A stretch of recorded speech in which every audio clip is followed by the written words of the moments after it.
राम राम किसान भाइयों मैं नितिन फिर से हाजिर हूं आपके अपने चैनल नितिन देओल में। कई दिन से लगातार कमेंट आ रहे हैं कि आप पेड़ी गन्ने के ऊपर पहला स्प्रे हमें कौन सा करना चाहिए, इसके ऊपर एक वीडियो बना करके दे दीजिए।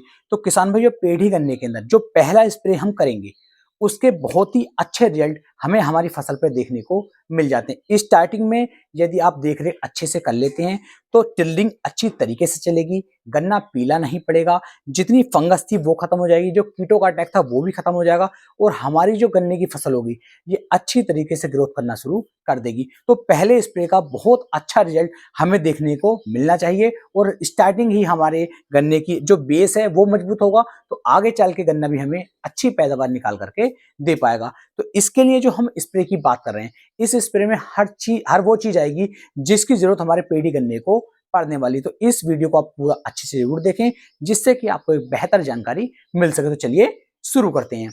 सबसे पहले तो किसान भाइयों, आपको देखना है कि आपके पेड़ी गन्ने के अंदर खरपतवार नहीं होने चाहिए। जितने भी खरपतवार हैं, चाहे तो आप निराई गुड़ाई की सहायता से या फिर आप किसी हर्बिसाइड की सहायता से, किसी स्प्रे की सहायता से इन खरपतवारों को अपने खेत से खत्म कर दीजिए। क्योंकि जब तक खरपतवार खेत के अंदर रहेंगे, आप कोई भी खाद डाल लीजिए, कोई भी दवाई डाल लीजिए, गन्ना अच्छी तरीके से ग्रोथ करके बढ़वार नहीं करता है, उसमें नुकसान आपको देखने को मिलते रहते हैं। तो इस चीज का सबसे पहले आपको ध्यान देना है।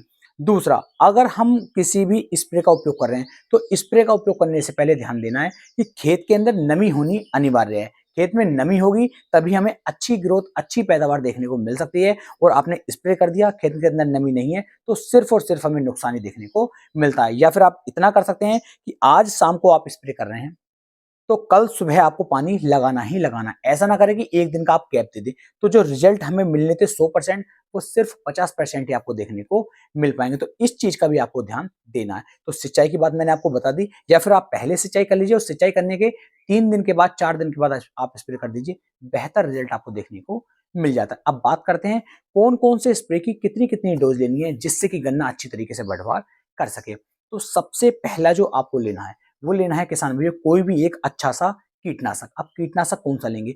बहुत महंगा कीटनाशक कोई भी आप ना लें। एक सस्ता सा कीटनाशक जैसे हमारा फिप्रोनिल आ रहा है, फिप्रोनिल 5% में आपको देखने को मिल जाता है। इसकी मात्रा 500 ml प्रति एकड़ के हिसाब से आप ले लीजिए। जितने भी स्टार्टिंग में हल्के माड़े कीट होते हैं, नॉर्मल कीट होते हैं, उन सभी पर ये कंट्रोल कर लेता है और आपकी फसल को अच्छी ग्रोथ करने में आपकी काफी ज्यादा मदद करता है। तो फिप्रोनिल 5% में आपको लेना है 500 ml प्रति एकड़ के हिसाब से। दूसरा जो इसी के अंदर आपको मिक्स करना है वो आप ले लीजिए यूरिया, यानी कि नाइट्रोजन। नाइट्रोजन जो हमारे 46% पे देखने को मिल रहा है, इसकी मात्रा 500 ग्राम प्रति एकड़ के हिसाब से लेनी है। इससे ज्यादा मात्रा नहीं ले, 500 ग्राम की मात्रा बिल्कुल सफिशिएंट है। इससे क्या होगा, जैसे ही हम इसका स्प्रे करते हैं, गन्ना हमारा अच्छी तरीके से बढ़वा करने शुरू करता है। जो पीलापन उसके ऊपर आ रहा था वो पीलापन बिल्कुल ही खत्म किसान भाइयों हो जाएगा। गर्मी गन्ने के अंदर ज्यादा बनेगी तो टिल्डिंग भी आपको ज्यादा देखने को मिलेगी। तो दूसरा हो जाता है आपका नाइट्रोजन। तीसरे स्प्रे के रूप में जो आपको लेना है वो लेना है आपको सीवीड एक्सट्रैक्ट। अब सीवीड एक्सट्रैक्ट जो आप ले रहे हैं वो इफ्को की सागरिका ले लीजिए, जो लिक्विड में आपको देखने को मिल जाती है।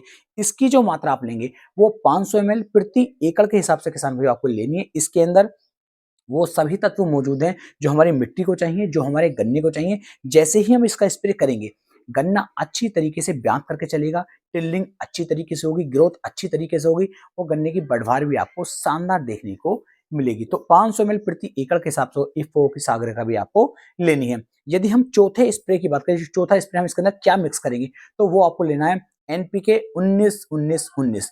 ये जो फार्मूला है हमारा एनपीके वाला, इसकी मात्रा आप लेंगे 1 किलोग्राम प्रति एकड़ के हिसाब से। इससे नाइट्रोजन की पूर्ति भी हो जाएगी, फास्फोरस की पूर्ति भी हो जाएगी और पोटास की पूर्ति भी हो जाएगी।